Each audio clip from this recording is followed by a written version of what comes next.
بسم اللہ الرحمن الرحیم۔ حضرت یونس علیہ الصلاۃ والسلام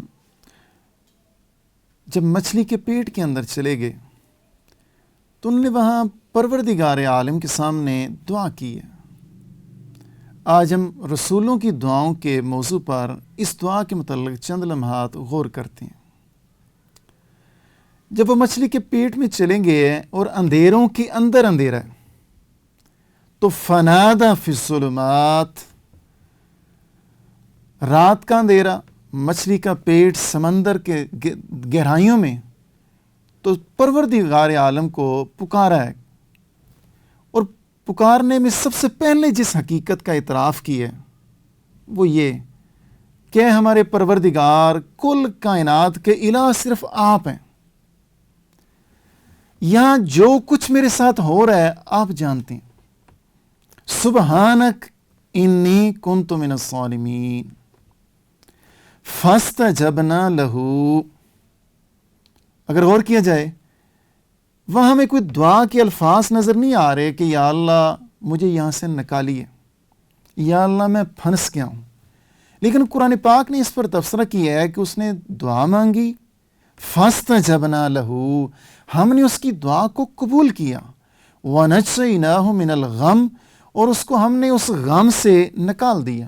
اگر غور کیا جائے تو یہ جو انہیں دعا مانگی ہے، بظاہر چونکہ ہم اجمی لوگ ہیں ہمیں نہیں پتہ چل رہا کہ دعا کیا مانگی ہے۔ انہوں نے جس حقیقت سے پردہ اٹھایا اس کے اندر دعائیں ہیں۔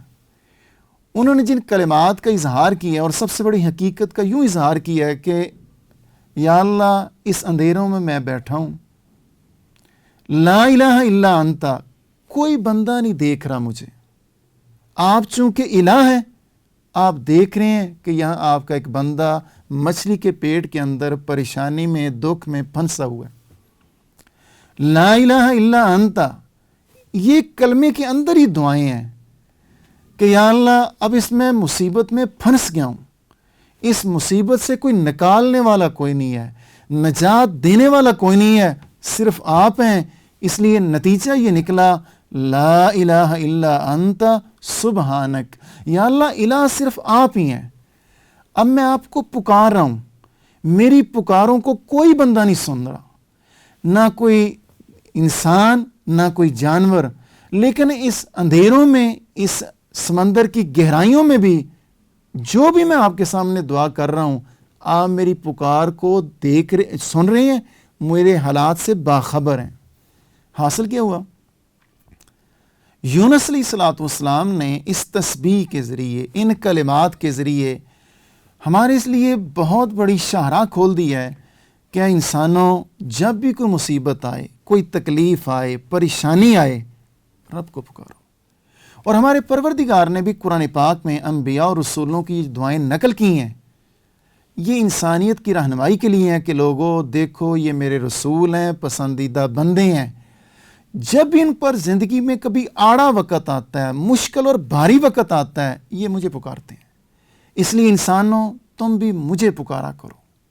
آخری بات، جب یونس علیہ الصلاۃ والسلام نے دعائیں مانگی ہیں نجات کے لیے، براہ راست پروردگار کو پکارا ہے، کسی واسطے اور وسیلے کا کوئی ذکر نہیں کیا، بلکہ پروردگار کا وصف، اے میرے پروردگار چونکہ الہ آپ ہیں اس لیے آپ ہمیں نجات دیجیے۔ اللہ تعالیٰ مجھے بھی توفیق دے، آپ کو بھی، عملی زندگی میں ہم انبیاء اور رسولوں کی دعاؤں کو یاد کریں، اس کو استحضار کریں، اور جب بھی ضرورت ہو اسی طرح دعائیں مانگیں جیسے کہ انبیاء اور رسول مانگتے رہے ہیں۔ اللہ تعالیٰ ہم سب کا خاتمہ بالخیر فرمائے جی۔